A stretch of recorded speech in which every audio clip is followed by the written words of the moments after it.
Okay guys, ito yung mga alaga kong ibon. Isang green pale palo, nakak at ang hen.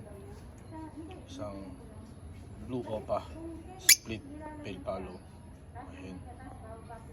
Okay, itong cage ko nabili ko lang na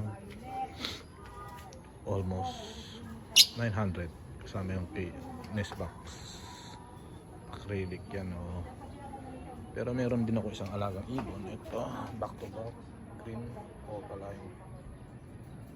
Nabili ko yung cage ko sa halaga 500 kasi use na yan.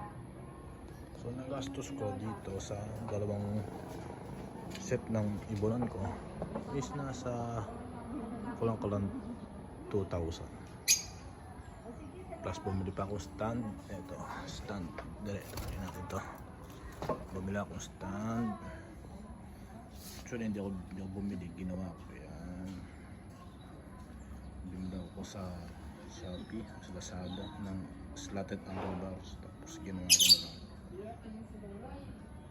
So ba't ko pinapakita to?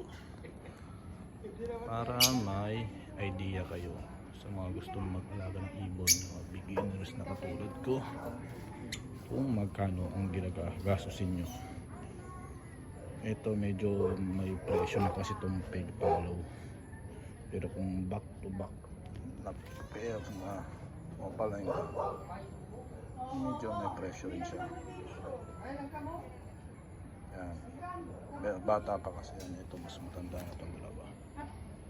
Pero kung gusto nyo, nagastos kayo ng mga for beginners na katulad ko,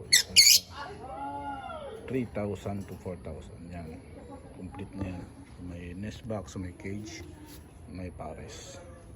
Siguro yung mga low milk na tinatawag na yung mga simple yan, pwede yan.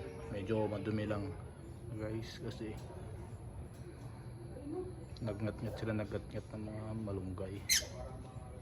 Okay, thank you.